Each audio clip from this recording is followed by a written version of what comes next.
Hi there, and welcome to the Alberta Update. I am your host, Bruce McAllister. Thank you for joining us as we take a first-hand look at what's happening in your province.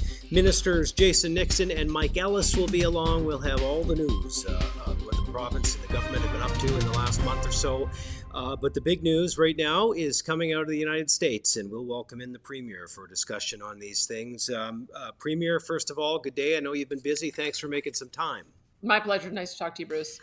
Hey, what a whirlwind January has been for a first month to the year. They've been talking about the three T's, I guess, trade, tariffs, and Trump, and it looks like they're coming whether we like it or not. Yeah, there's been two deadlines that the incoming president has set for us. One is that February 1st, if we don't show that we're serious about stopping the flow of fentanyl and illegal migrants across the border, we'd be looking at a 25% across the board tariff. It looks like that's coming based on his most recent statements.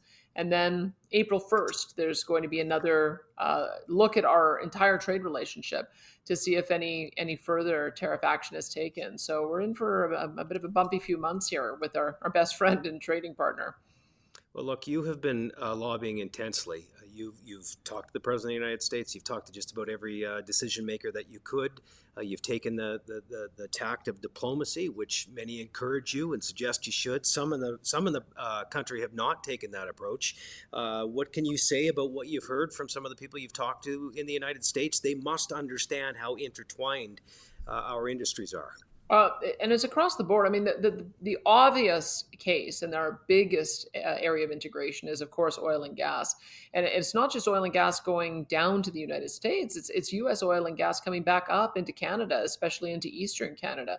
And so when you start seeing tariffs applied on that essential product, it's going to increase the cost of everything. And we've anticipated that we'd see gasoline prices in the markets most affected go up by as much as a buck a liter or a buck a gallon. So I think that is something that we'll have to consider in what kind of response Canada ends up taking. But tariff wars do not help anybody. They harm American consumers. Retaliatory tariffs harm Canadian consumers.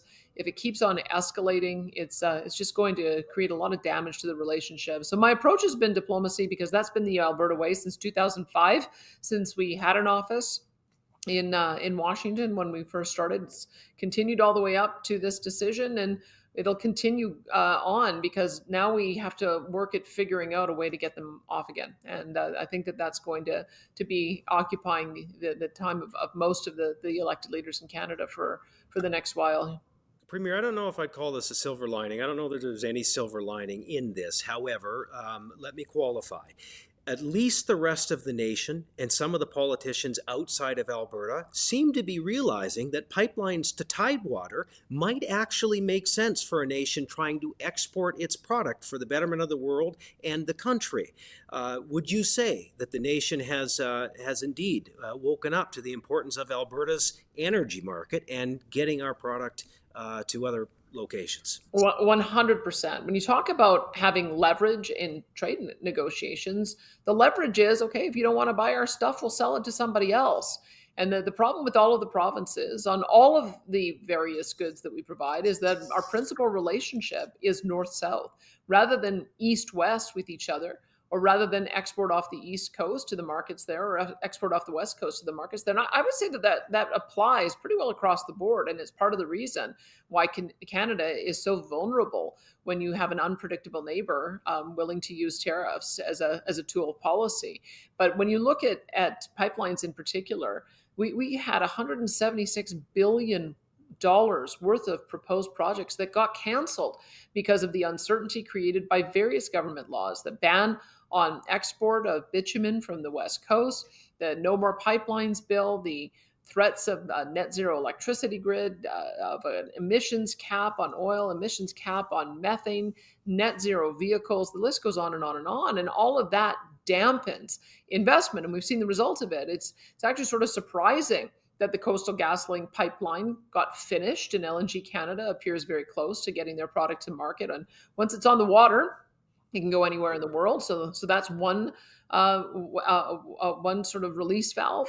And then Trans Mountain, we saw that immediately, being able to export 700,000 barrels a day to a customer other than the United States does give us the ability to diversify our markets even further. But we could have had so much more if we'd built Northern Gateway, if we built Energy East.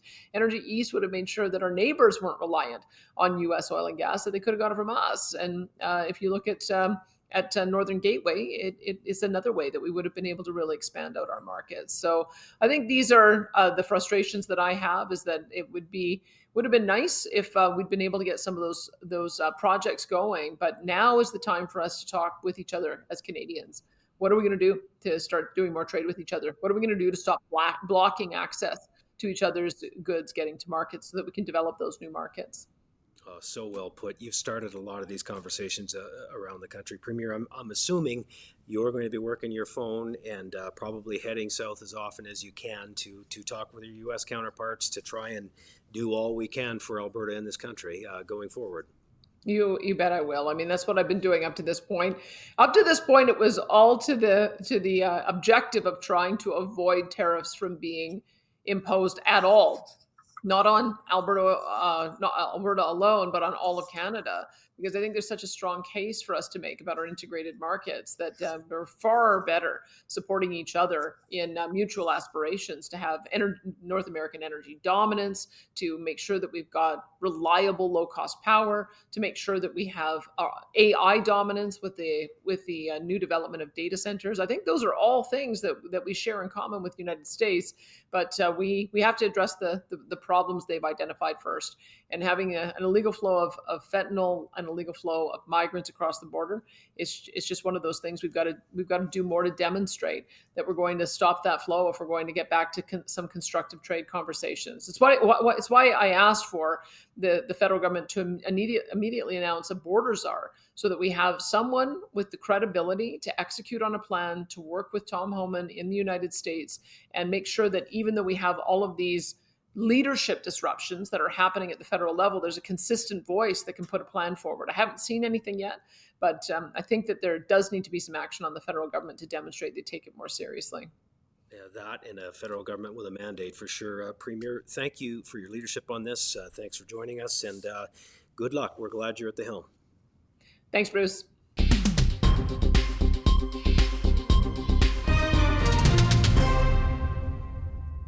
One of the early demands from the Trump administration to Canada, as the Premier just discussed, was the need to take action to secure the border. The U.S. President has been very vocal about the need for Canada and Mexico to secure their borders, to stop the trade of illegal drugs and from migrants crossing the border. In response, Alberta's government announced a series of measures to strengthen border security. And the man in charge of that for the Alberta government is Minister Mike Ellis, the Minister of Public Safety and Emergency Services, and he joins us now to talk more about it. Good day, Minister. Good day, Bruce. Listen, you created a new patrol team for border security here in Alberta. Tell us first, Minister, who will be on this team and how will it work? Well, thanks, Bruce. It's called the Interdiction Patrol Teams. We have 51 officers that will be deployed in the southern Alberta region, working alongside the Canada Border Service agents as well as the RCMP. Really, it is about stopping drug smuggling, human trafficking, illegal guns, whether this is going from Canada into the United States or from the United States into Canada. We're utilizing technology. We have drones. We have ATVs. We have drug dogs, as an example. I can tell you some of the technology that they're using at the weigh station at the Coutts border, for example, because a lot of the intelligence is indicating that commercial vehicles are kind of the method for which drugs and other nefarious items are being trafficked either into Canada or from Canada into the United States, utilizing technology to stop that. So very impressed with what I saw down at the Coutts border. Listen, I think we've got some video of some of the work that's been going on down at the border that we'll look at while you and I discuss this. So tell us, what's the current status of the team? I mean, clearly you're taking what the U.S. President had to say seriously, you and the Premier. When will it be fully operational? Well, I can tell you the officers have been deployed as of January 20th. And I'm sure you're aware of this. I know the Premier put this in my mandate letter. This is something that we actually have preparing for quite some time, just in regards to border security. I met with heads of the RCMP as well as the Canada Border Services Agency to kind of discuss, really the strength of and the collaboration that is being used down there at the border, and between the work that is being done by the national RCMP with the work that is being done by Canada Border Service agents, in combination with our officers that have been deployed, the resources that we have been deployed. I can tell you with certainty, as I indicated yesterday at the border, that this border is secure. Yeah, listen, you mentioned the RCMP and Canada Border Services Agency. Clearly, those are both federal agencies, as you say, but that should not stop us from working together for the betterment of Alberta, for Canadians, and obviously to take the U.S. concern seriously here. Yeah, look, I mean, President Trump had indicated that he had some concerns regarding drugs that might be flowing from Canada into the United States.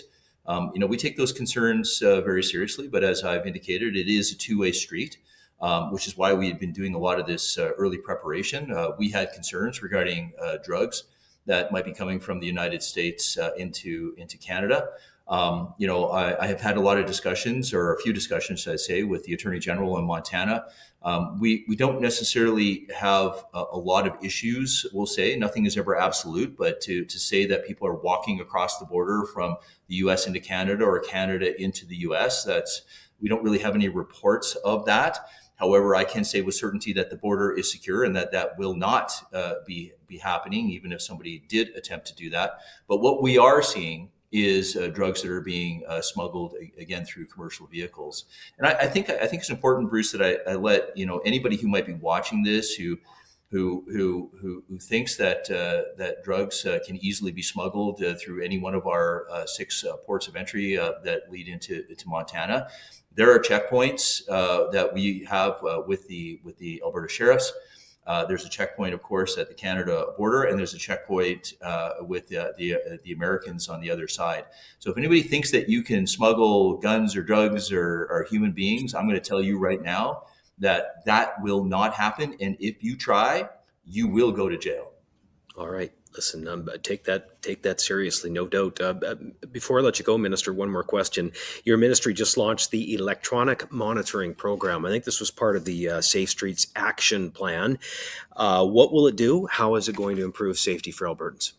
Yeah, well, I think everybody's aware, as far as your viewers are aware, I've been saying this for quite some time, and Bill C-75 has really allowed broken the bail system, and we have violent repeat criminal offenders that probably should be in jail that are not in jail. So we, of course, had to think outside of the box. So we're utilizing technology. This is a tool in the toolbox for our judiciary, as an example, and of course, Crown prosecutors.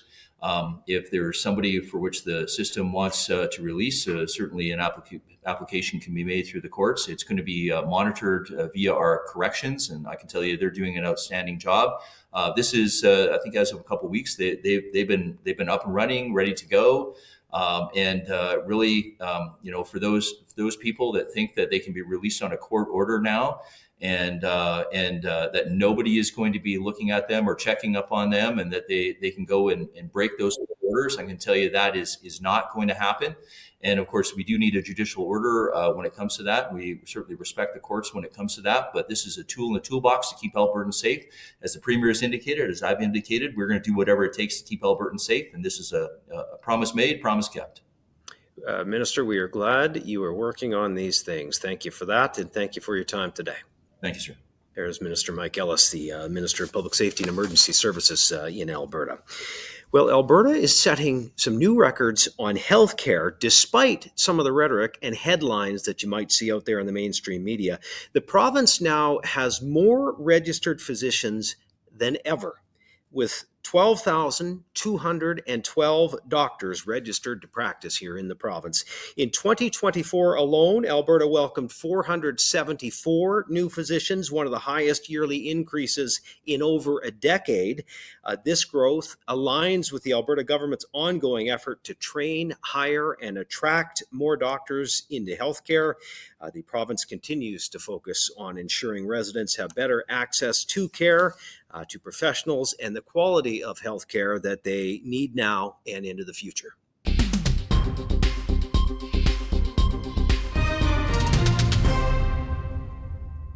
Some big changes are coming for seniors in terms of seniors' care in the province. The Alberta government is launching Assisted Living Alberta. It is a new provincial continuing care agency designed to support seniors and vulnerable populations. This move is part of a broader effort to refocus healthcare and to ensure that Albertans can age with dignity and independence. And the man in charge of that from the ministry is the Minister of Seniors, Community and Social Services, Jason Nixon. He joins us now to talk more about it. Good day, Minister. Thanks for having me on, Bruce. Minister, a broad question off the top. What is Assisted Living Alberta? Tell us a little bit more about why you established it and what you hope it accomplishes. Well, the Alberta government made a decision to break the healthcare system into 4 organizations: Acute Care Alberta, Primary Care Alberta, Mental Health and Addictions Alberta, and also a continuing care organization, which we are going to announce today, that is Assisted Living Alberta going forward underneath the leadership of my ministry, Seniors, Community and Social Services. And so this is about 19% of the health sector, which we are going to be taking over the operations of, really focused on making sure that we have a great system in place to care for those who built our province, to be able to make sure that Alberta is not only the best place to live and work, but it's also the best place to retire. And we're looking forward to seeing some of the changes that we're going to make as a result of this decision going forward. But this is really just another step along the way in the Premier's objective of refocusing the healthcare system to be able to make sure that it's getting the best results for the people of Alberta. Fabulous. Listen, talk a little bit about the goals, what you're hoping to accomplish, and maybe a two-parter as well, the second part of that. How will it benefit Albertans who rely on continuing care services, Minister? Well, ultimately, it's going to provide better service. So I'll start with how it benefits Albertans. Right now we're seeing a lot of our continuing care services be given in the wrong place in the healthcare system, often in the emergency room. For example, seniors, about 70% of people entering continuing care are doing so through the ER, which is really an unfortunate experience, or finding themselves inside acute care beds where they don't need to be, where they're deteriorating by upwards of 5% a day in their conditioning because they're in the wrong bed. And so what I think you ultimately will see is Albertans in the right place for the help that they need for the situation that they find themselves in, which will benefit everybody. I think you're also going to see an organization that's very much focused on its objective of caring for people long-term in the system, because we don't need to spend our time focusing on acute care. We'll let our colleagues over in Acute Care Alberta do that. We're going to be focused on building community that provides more than just medical service, but provides stability for people long-term as they live inside our communities. And the other thing I really want to emphasize is that there's going to be a lot of effort on making sure that our elders, our seniors, and others who need the healthcare system inside our community can be in their community. I represent a lot of rural areas, as you know, Bruce, and we really are tired of seeing our grandparents and our parents have to go to other places in the province to receive services. So we're going to be working to make sure that all Albertans can receive the services that they need as they age in the communities that they want to call home. That's it. Look, aging in place is so important, isn't it? Minister, there are always a few hiccups when you implement a new program. I know you've thought this through, but will there be any changes for Albertans in terms of how they access the services they need? Anything you need to inform people about? The only changes, I think, will be that it will be getting better. But at the end of the day, for the entire health refocusing, you enter the system the same way. We're working together to be able to make sure that the healthcare in that context doesn't change. If you have an emergency, call 911, get in an ambulance, go to the hospital. If you're trying to interact with a continuing care facility, work through your doctor into that continuing care facility. Nothing changes like that for Albertans, other than a desire to make services more efficient and making sure that Albertans are in the right place for the services that they need long-term. Well, ministers, one more topic I'd like to cover before I let you go. Listen, if I've heard you say it once, I've heard you say 100 times about how important it is to rebuild Jasper, how important it is to you and to this government. I know you've been working to get that done, but I gather you're running into some roadblocks from Ottawa. Can you explain what's happening and how you're trying to work through it? Yeah, at the end of the day, the Alberta government has no jurisdiction in Jasper. It's the way it works with the National Park Service. It is federal government jurisdiction. And so from day one, we've been trying to help while working around those parameters. But we can't do things in Jasper without the help of the federal government. And at times, we have not heard back from the federal government for months at a time. The Premier recently wrote a letter to the Prime Minister just before Christmas that still has not been responded to, which is just outrageous. And it shows some of the challenges that we're facing in that community. I'm happy to report today that under massive pressure from the provincial government, the federal government is finally stepping up and making sure that interim housing can go into Jasper. We've been trying to build that for almost 6 months, but of course could not do so if we didn't receive land. So we're seeing some movement as a result of the pressure from the province. But at the end of the day, what we need is the federal government to step in, supervise the Parks Department to make sure unnecessary red tape and hurdles are being removed out of the way so people who've lost their homes can rebuild this crown jewel of our province and make sure that Jasper can continue to be here for multiple generations to come. You know, simple things like now the Parks Department's asking for extra soil testing that you see nowhere else in the country.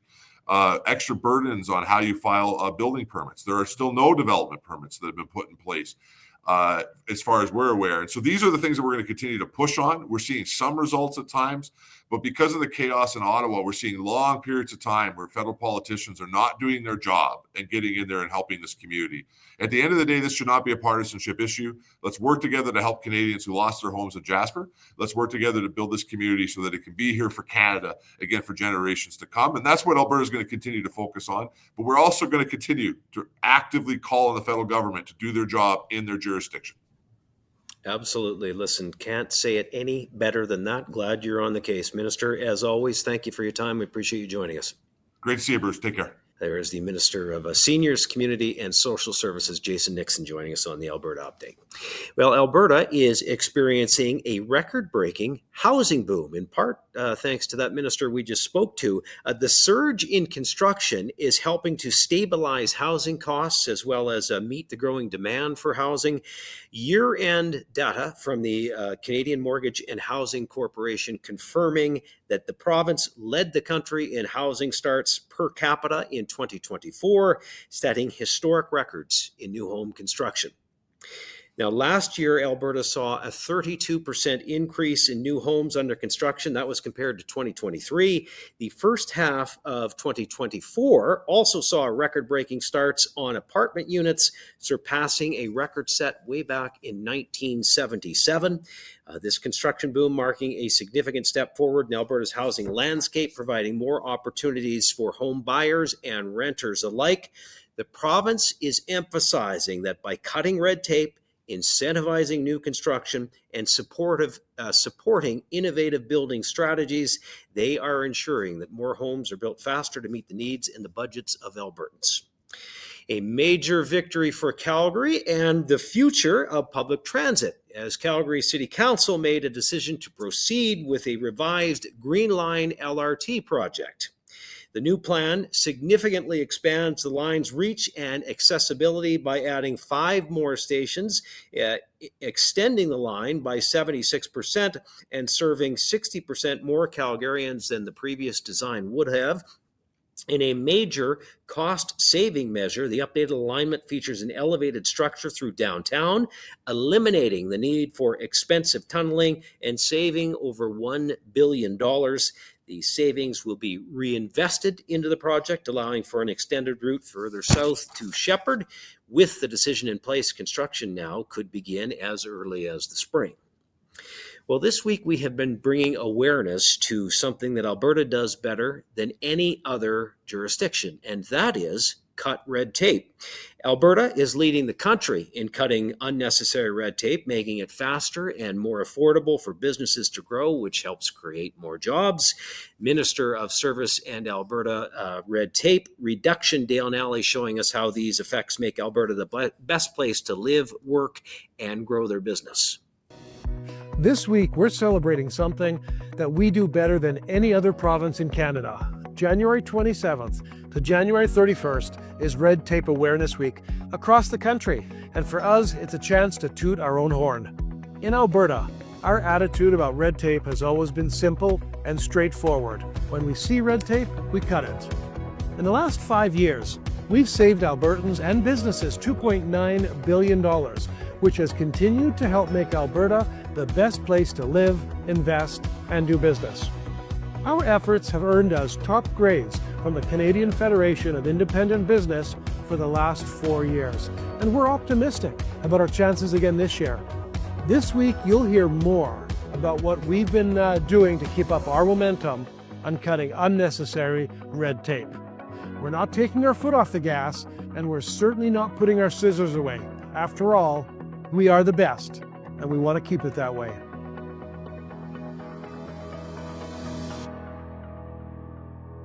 Alberta is supporting our neighbors to the south in their fight against devastating fires impacting Southern California. Alberta Wildfire has sent 2 crews of firefighters to California to assist in battling the raging wildfires sweeping through parts of that state. The crews departed mid-January, bringing with them expertise and determination to help contain the flames threatening homes and communities. When they arrived January 16th, Alberta's wildland firefighters quickly joined the front lines as well, working tirelessly alongside their American counterparts. Our crews deployed to the Lilac Fire, located north of San Diego, and other tackling the Eaton Fire in Los Angeles County. Those brave men and women providing critical support during an extremely challenging time, reinforcing the strong partnership we have now after weeks of hard-fought time battling these flames, these crews wrapping up their mission and preparing for their return home. And we certainly thank them all for their hard work. I know their neighbors very thankful for their efforts as well.